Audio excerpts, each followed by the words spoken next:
Hi, I'm John Manzik from Nordic Consulting. I'm one of the VPs of Consulting Services here. Got Chris Chandry, one of our consultants, with us to talk a little bit about how consultants grow in their careers. Do you want to introduce yourself a little bit heading into this? Yeah, sure thing. My name is Chris Chandry. I started at Nordic in 2011. I had worked in a healthcare setting for 15 years in various levels of leadership, and then got into IT and came over here, like I said, in 2011.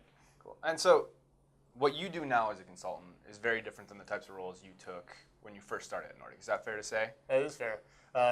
It escalated quickly when I started at Bellin, which is one of our signature clients, where we were asked to do just about everything. We were brought in to bring them live without Epic's help, and it quickly escalated into who needs a training coordinator? Get the Willow guy. Yeah. Who needed this? Get that guy. And if anything didn't fit, we gave it to Matt Baker, and that was it. And so one of the things when I'm talking to consultants and they're considering coming to Nordic, they ask about career opportunities and growth and that sort of thing, and they often think about it in terms of the next opportunity.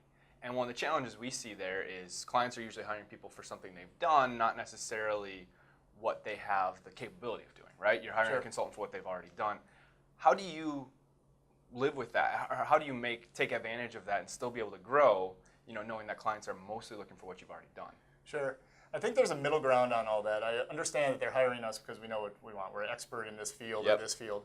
But there's also what they don't know, and I think that's what we can stay quiet in meetings or we can talk. And I've seen consultants just be the guy that can answer the question. Mm-hmm.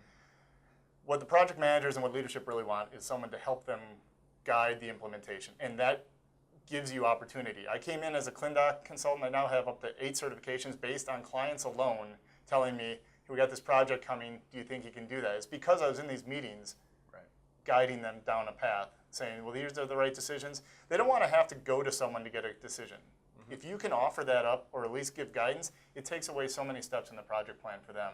And at the end of the day, deadlines, money, all that stuff, they just want it to be easier for them. Right. I think that's been an advantage for you too, in that you built the trust of a client on site, and that's why they opened up all the different career paths, opportunities Absolutely. for you, right? They're not gonna put you new into an HOD role if you haven't worked with them Right. before, but you were in those meetings. You built those relationships, and that's what helped open the doors. Is that fair to say? Agreed. I mean, you have multiple consultants and analysts in a room, and everyone is either doing their job and just that, or you find the ones that are trying to further the project. And if you go in knowing you have a list of stuff to do as a consultant, you're implementing, you have to do all this stuff, there's a second layer to that project that you need to live in, which is how to move the project forward without having to just answer questions. I just see too many consultants just wait to be called on and then answer, and that is the last you hear from them in a meeting. We have way too much knowledge, and in my experience, I've the other side of the healthcare experience, so I get to bring in, here's what that end user is really looking for. Because I've been able to walk around in the end user's shoes for 15 years and then implement from a champion side before I even went to IT. So I'm sitting in a meeting just to decide something. I can't stay quiet. I'm like, I know what the OR wants here. Right. I worked in the ER for 12 of those 15 years, and we worked with everybody. Mm-hmm. And so in order to get things done, you have to work with everybody. And you also got to go into a conversation knowing you're not going to get everything, which I think is sometimes consultants can come in aggressive. I mean, not necessarily on purpose, but they'll say, well, at this last client, I did this. And like, that's an ending statement. And it can't be. You can't take that approach. You have to understand those different sides, and too many people don't. I think the best consultants understand the middle and try to further it, to be honest. But. Yeah, and in terms of I think you're talking about a couple different types of growth as you're walking through that too, where you've got consultants, you yourself, you've jumped from one application to another application. You've got consultants who I started as an analyst and then I moved into a team lead role, or I went into a project manager role. And, but there's also growth just within those types of roles, right? The amount of technical expertise you acquire as an analyst, or the political situations you can navigate as a project manager, like what your growth within a role. You've done all of those sorts of things, right? And is it conscious with all of them, or how do you walk through the different types of growth, or think through the different types of growth? Yeah. I think there's a couple things that I had an advantage to having a heavy healthcare experience before this, is being in those meetings with physicians, nurses, all our clients, if you will, every single day, dealing with their aggression, if you will, and then our project timelines and trying to get that to work. That helped a ton in understanding, don't sweat this little thing, get to the big thing. Right. But even within the role, is teaching those analysts. I've done nothing but implementations up until my last client. And so you have raw analysts by and large. And so I immediately take I'm going to teach class. I mean, it's something that is usually not asked, but I ask the project manager, can I teach class all day? Teaching them how to do Epic, just reading out of Galaxy, doing books, not enough. And then teaching them, so you essentially take a team lead your first day. Don't hide from that role. That's why you're there. I mean, so I become team lead, but then guess what? The project manager wants you in on meetings to decide the future of this project. Should we involve these people? Do we have enough people? And so next thing you know, you're in those conversations, and that's a great place to live, because then when opportunity presents itself, you're like, I can do this. And you have that ability. Or, hey, I know a couple of people. Let's call Nordic. Right. And so that's what happened at literally all my clients so far, is we find our way into that management route and suggest. And usually that's advantageous for them and us.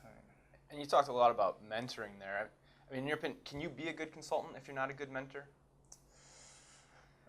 You're a short-time consultant if you're not a good mentor. I mean, you're going to be you're going to be hired. Like I've always told new consultants, anyone can get their first gig. Getting the second gig is the hard part. Yeah. Because you have to prove that you should be extended or you should get that next gig. And if you're just there to answer questions and doing your project punch list, you're not going to get hired again. And so you have to be a mentor. I think it should be natural to a lot of us. And if it's not, that is a skill you absolutely have to work on. It comes naturally to me. I kind of consider it like a quiet leadership role. You don't want to take away from the project manager or the team lead that's on site. You can't. But you have to be that quiet leader in the corner that if you're hearing something go sideways, you have to talk. Don't be in the background going, oh, that was a wrong decision, and then try to scramble around it. No, hit it off before it happens. And I think that is largely forgotten by a lot of consultants.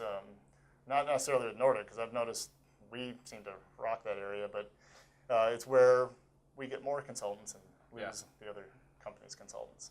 And how do you, I imagine it took you a couple of years to strike that balance of clients, they bring you in to do a job, and sometimes they say, this is how we want the job done. But you, based on your experience, are coming in, you know what, I don't think that's the best for this situation. How do you strike that balance between I was brought in to do this job, but also my experience tells me that the way they're asking me to do it is a little different than what might actually be best? That's a delicate balance, too, because you have a lot of people in leadership roles that came to these conclusions based on what they thought was best. And so you have to be very cautious about how you approach it. Don't come out of the gate with at my last site, we did this, and I've done this before, so. Both of those fall on deaf ears or usually will anger a room. Logically explain the issue. Tell them where the pitfalls will come down the road if you do this. Map out the problem. They'll figure it out. Don't try to just come in strong and say, because of me, you've hired me to do this, accept this. No, logically, talk about it. So that's the balance, is don't try to take their job, just try to help their job. Everyone wants to move this thing along. Be there for that. So. And regardless of the experience that you're bringing, every customer site's different too, right? So the listening, the navigating the politics, the understanding why the context was for the decision being made, because you won't know that. Absolutely. I mean, and ask that question. And that's a good way to just bring yourself into the conversation. Hey, I wasn't here when this first was started. Can you tell me why we got to this point or something like that? And most often they're very open to that because you're going to be able to see the problems come down the road that they didn't plan for, and you don't get scope creep. You don't get any of that if you can become part of the conversation. If I were to summarize some of the things we talked about, I mean, you're talking about, one, growth happens most within an engagement, right? Not the jump from one engagement to the next. It's get a relationship on site, see where you can take advantage of the opportunities there and provide more value, right?